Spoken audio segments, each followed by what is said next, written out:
John Hathaway, a grizzled, middle-aged man with a penchant for adventure, sat in his cluttered study, surrounded by the spoils of his past expeditions. The walls were adorned with faded maps and yellowed newspaper clippings, each one telling a story of lost civilizations and hidden riches. His eyes fell upon a peculiar artifact, a tattered, rolled-up piece of parchment, which had once been a treasure map. It had been a gift from a dying sailor he'd nursed back to health in a dusty port town. The map was unlike any he had seen before. It was a puzzle, a labyrinth of symbols and cryptic markings that spoke of an island shrouded in mystery. For months, John had studied the map, his curiosity piqued by the promise of wealth and fame it held. He had pored over ancient tomes and consulted with scholars, all in an attempt to unravel its secrets. The island remained elusive, a phantom in the sea of forgotten lore. But John was nothing if not persistent, and he had a knack for piecing together puzzles that had eluded others for centuries. The map spoke of a treasure so vast it could redefine history, and John knew that he had to find it. The morning air was crisp as he stepped out of his quaint cottage, the dew-kissed blades of grass crunching beneath his boots. He had gathered a small, trustworthy crew for the journey, a navigator named Isaac, a strong man named Hector, and an agile archaeologist named Elena. They were all seasoned adventurers with their own reasons for seeking fortune. The four of them stood at the dock, their eyes on the horizon, where the sun painted the sky in fiery hues of orange and red. Their vessel, the Sea Serpent, a sturdy sloop with a gleaming wooden hull and taut sails, bobbed gently in the water, eager to begin their quest. The voyage was long and fraught with danger. They encountered storms that tested their mettle and calm waters that whispered of hidden predators lurking beneath the surface. The map led them through treacherous waters, around jagged cliffs and through perilous straits. John's heart raced with excitement and a hint of fear as they ventured into the uncharted. The camaraderie grew stronger with each passing day, their shared goal binding them together as they faced the uncertainties of the open sea. One evening, as the sun dipped below the horizon, a silhouette appeared on the horizon. It grew clearer with each passing moment, the island, shrouded in a veil of mist, its peaks jutting sharply into the sky. The crew's eyes widened in awe, and a murmur of excitement rippled through the vessel.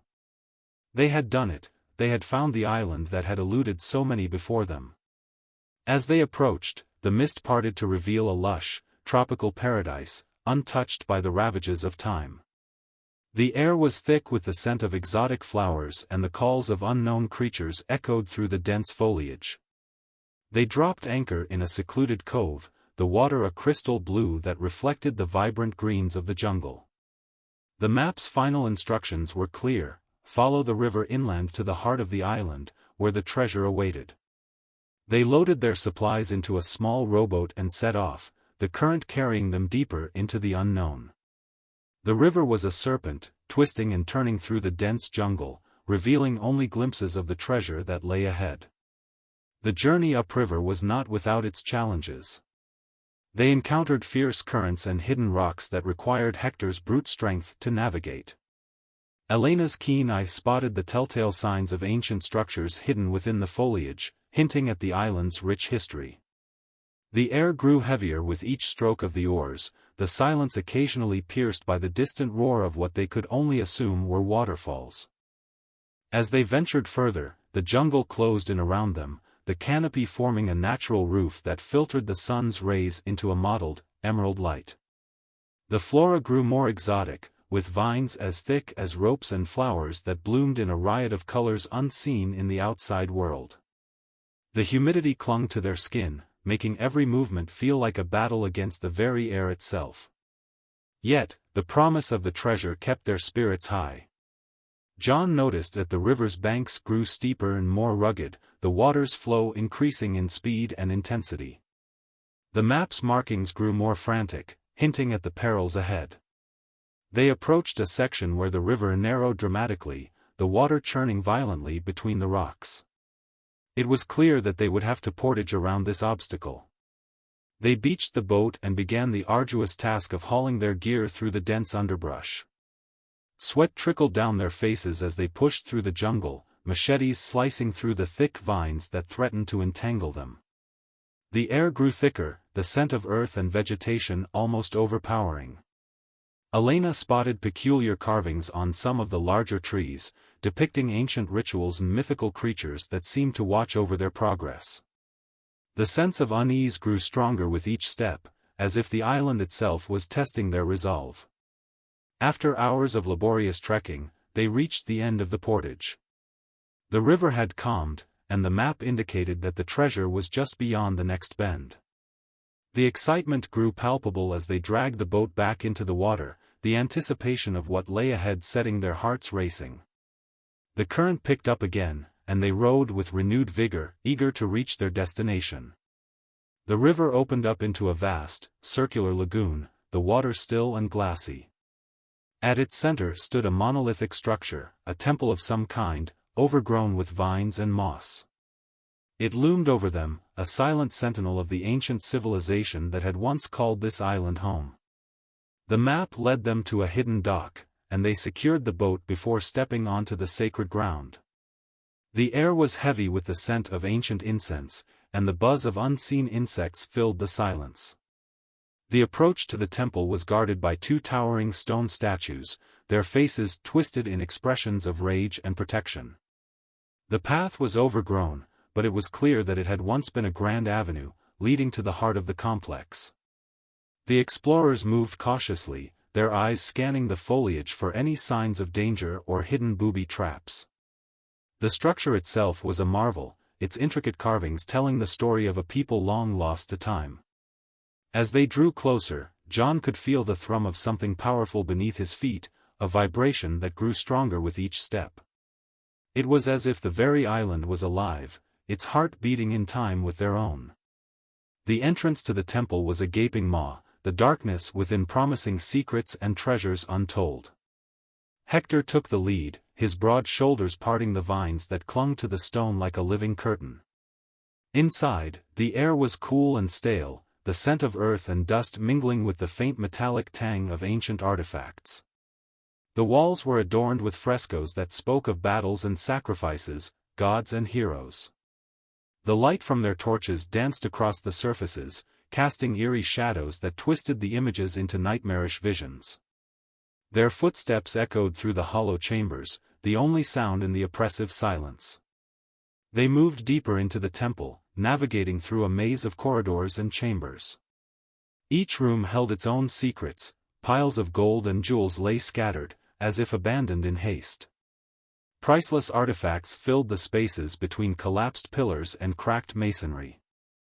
John's eyes widened with each discovery, his mind racing with the implications of what they might find in the treasure chamber itself. Elena paused, her hand touching a mural depicting a fiery bird in flight. "This symbol," she murmured, "it's from the myth of the phoenix. It represents rebirth and immortality. Could it be a clue?" John nodded, studying the map once more. "The map indicates that the treasure is in the chamber of the phoenix. We must be close." They entered a grand hall, the ceiling lost in darkness above them. The walls were lined with more statues, these depicting a procession of warriors carrying offerings to a central dais. The vibrations beneath their feet grew stronger, resonating through their very bones. On the dais stood a single, gleaming statue of the mythical bird, its eyes two fiery rubies that seemed to follow their every move. The floor around it was inlaid with gold and precious stones, forming a mosaic that mirrored the map's final symbol. Isaac spoke up, his voice hushed in the sacred space. "The map says that the treasure is protected by a final test. Only the worthy can claim it." John's gaze fell upon a pedestal at the base of the statue, a single slot waiting for something to be placed inside. He reached into his pocket and pulled out the amulet he had found in the map's folds. It was a perfect fit. As he slid it into place, the statue's eyes flared to life, the rubies glowing brighter than the sun. The ground trembled, and the walls of the chamber began to rumble. With a deafening roar, the floor split open, revealing a chasm that plunged into the bowels of the island. From the depths, a pillar of light shot upwards, illuminating a platform that hovered in the air. On it sat a chest, bound in chains of gold and adorned with jewels that sparkled like stars. The treasure they sought was within their grasp, but the path to it was fraught with danger. The platform began to sink, the chains groaning as the light grew brighter. Quickly, Jon shouted, "We must act now or lose it all." Without hesitation, Hector rushed forward, leaping across the widening gap. His powerful hands closed around the chest's handles, and he began to pull it back towards the safety of the dais. The platform shuddered, threatening to give way beneath his weight. Jon and Elena watched in horror as the chasm grew wider, the light below pulsing with an unearthly energy. Isaac, ever the pragmatist, assessed the situation. "The chains," he yelled, pointing to the thick gold links that bound the chest. "They're the key." Jon and Elena sprang into action, drawing their swords and hacking at the chains. Each link was like iron, but their blades bit into the metal, driven by their desperation. The chains fell away, one by one, until only a single strand remained. The platform lurched, sending Hector and the chest plummeting into the abyss, but Jon had an idea. He grabbed the last chain and wrapped it around a massive stone column. The column groaned but held firm. Hector's descent slowed, the chest dangling just out of reach. With a final burst of strength, he swung the chest back onto the dais, collapsing beside it, panting and exhausted. The chamber grew still once more, the light dimming as the earth's tremor ceased. They had passed the final test, claimed the treasure that had eluded so many. But as they stared into the dark heart of the island, they knew that their journey had only just begun. The secrets of this place had been unlocked, and now it was their turn to write the next chapter in its storied history. Jon approached the chest with a mix of awe and trepidation, his trembling hands tracing the intricate engravings that adorned its surface. The lock was ancient, but the mechanism was simple, designed to be opened by those who had proven their worth. With a satisfying click, the chest's lid swung open, revealing a hoard that made their earlier discoveries seem like mere trinkets. Gold and jewels spilled forth, the wealth of a civilization that had long since crumbled to dust. There were artifacts of unimaginable beauty, sculptures that whispered of ancient wisdom and power. In the center of it all, nestled on a bed of velvet, lay an object that outshone the rest, a crown, crafted from gold and set with a single, massive diamond that seemed to hold the very soul of the island within it. Elena gasped, her eyes wide with wonder. This is more than just treasure. It's a piece of history." Hector, ever practical, grinned. "Aye, and a heavy one at that. We're going to need a bigger boat." Jon's gaze remained fixed on the crown. He knew that this was not just a symbol of wealth or power, but a relic of a time when the world was a much larger, much more mysterious place. He reached out, his fingertips brushing the cool metal. "We must be careful," he warned. "The power of this crown could be dangerous in the wrong hands. We must ensure that it's studied, preserved, and shared with the world." The others nodded in agreement, the gravity of their find weighing heavily upon them. They had come seeking riches, but what they had found was so much more, a connection to the past that could reshape the future. As they packed the treasure into the chest, Jon couldn't shake the feeling that their work was just beginning. The island held more secrets than they could ever hope to uncover in a single trip. And the thought of returning filled him with a sense of exhilaration. But for now, they had their prize, and the knowledge that they had conquered the unknown. They made their way back to the boat, the weight of the chest seemingly lighter with each step. The journey ahead was fraught with peril, but they were a team forged by fate, bound by friendship and the thrill of discovery. The sea serpent awaited them, ready to bear them back to civilization, to share their story with the world. The night air was alive with the sounds of the jungle as they set sail, the moon casting a silver path across the water. The treasure gleamed in the cabin below, a beacon of their triumph. But even as they left the island behind, Jon knew that it would never truly be forgotten. The allure of its mysteries had wormed its way into their hearts, and he had no doubt that they would be drawn back to this enigmatic place time and time again. The treasure hunt was over, but their adventure was only just beginning.